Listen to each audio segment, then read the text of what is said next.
Hari ini kita akan membahas tentang discussing a target company. Nah, topik kali ini masih berkaitan dengan mergers and acquisition.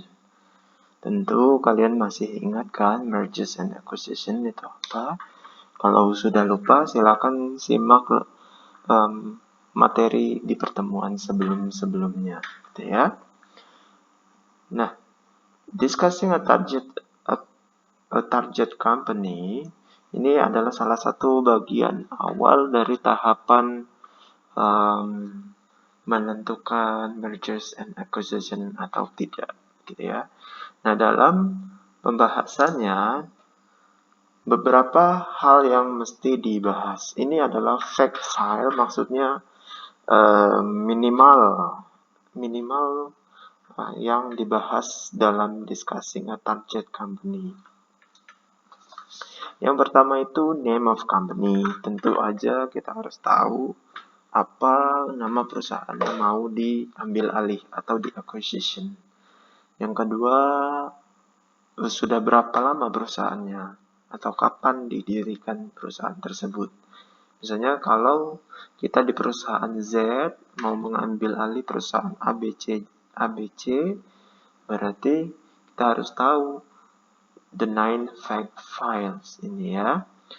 Selanjutnya type of company. Nah, perusahaannya jenisnya apa gitu ya. Kan ada perusahaan terbuka, ada perusahaan terbatas, atau sudah go public, dan lain-lainnya. Number of shareholders itu berapa orang yang memiliki saham di perusahaan ABC. Nah, kita perusahaan Z harus tahu dulu. Kemudian country of registration, di mana perusahaan ABC didirikan. Nah, ini pasti hal minimal ya yang harus diketahui. Terus capital, ada berapa banyak modal atau dana yang disimpan oleh perusahaan ABC. Yang ketujuh itu current debts, maksudnya apakah saat ini memiliki hutang atau tidak gitu ya.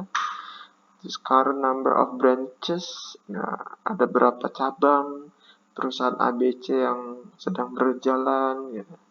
Yang terakhir style of company, maksudnya ini bergerak di bidang apa. Misalnya dia kalau makanan misalnya restorannya seperti apa begitu ya. Apakah restorannya cepat saji atau restoran tradisional begitu ya. Oke. Nah, tapi perlu diingat ya, 1 sampai 9 ini hanya perwakilan dasar. Mungkin nanti kalian bisa menemukan penambahan lainnya.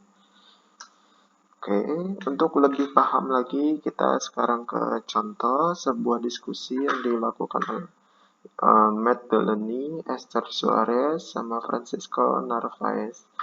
Kalau kalian perhatikan, ini adalah lanjutan dari pokok pembahasan yang kita diskusikan di pertemuan sebelumnya, gitu ya.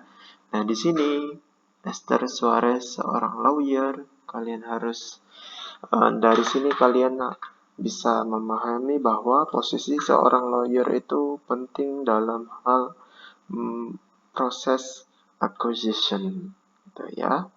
Nah, lawyer di sini berposisi sebagai verifikator apa hasil penyelidikan dia terhadap perusahaan tersebut. Nah, di sini Matt, Esther, dengan Francisco itu mendiskusikan sebuah perusahaan yang mau mereka akuisisi. Nah, untuk itu mari kita simak. Hi, Esther. Hi, Francisco.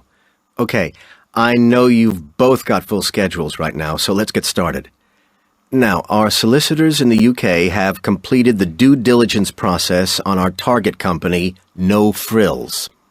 Can you take us through their findings, Esther? Certainly. Well, what you have in front of you is a summary prepared by Stefan, our trainee lawyer. You can inspect the original documents in my office at any time, of course. And No unpleasant surprises, really. It's a limited company registered in England since 2005 and is still owned by its 3 original founders. It's grown to 16 retro-style English cafes, seems to have good growth prospects. The finances are sound. There's £300,000 of fully paid-up equity, and all growth has been organic. I'm sorry, Esther. What do you mean by organic? I mean that the growth has financed itself. The company hasn't borrowed in order to finance expansion. So, as far as we can tell, the company has no debts, and there are no charges against it. And what about their public health clearance certificates, disabled access to restroom facilities, staff qualifications, all that kind of thing? No problems there either. It almost seems to be too... Oke, itu tadi percakapan mereka bertiga. Mudah-mudahan cukup jelas kalian dengar. Kalaupun nanti kurang jelas, bisa di-replay ya. Nah, selanjutnya setelah mendengarkan percakapan, kita memiliki satu aktivitas yaitu exercise. Nah, silakan kalian putar kembali listening yang barusan. Kemudian kalian bisa memilih satu pertanyaan di slide pertanyaan. Itu ada di slide setelah ini. Nah, terus jawab sesuai dengan apa yang kalian dengar. Kemudian perlu diperhatikan bahwa satu pertanyaan itu cukup untuk satu mahasiswa gitu ya. Nanti pertanyaannya ada sekitar 12. Silakan pilih salah satu, kemudian kalian jawab gitu ya. Jawabnya di Google Classroom Comment.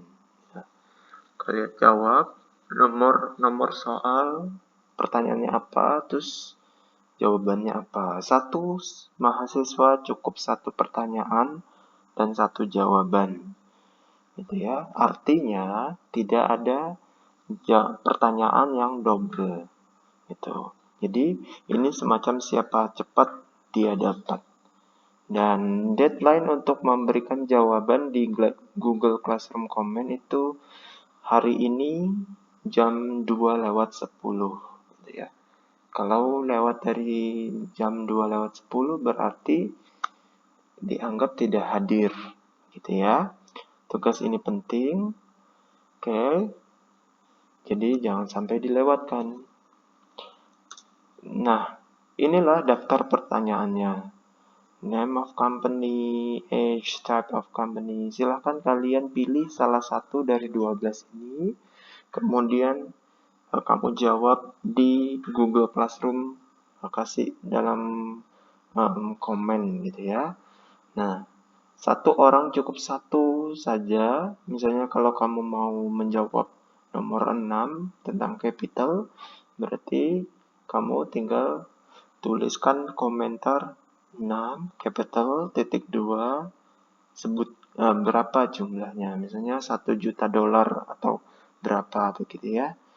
Oke, silakan dikerjakan dengan baik, semoga berhasil dan mudah-mudahan materi yang disampaikan dapat dipahami.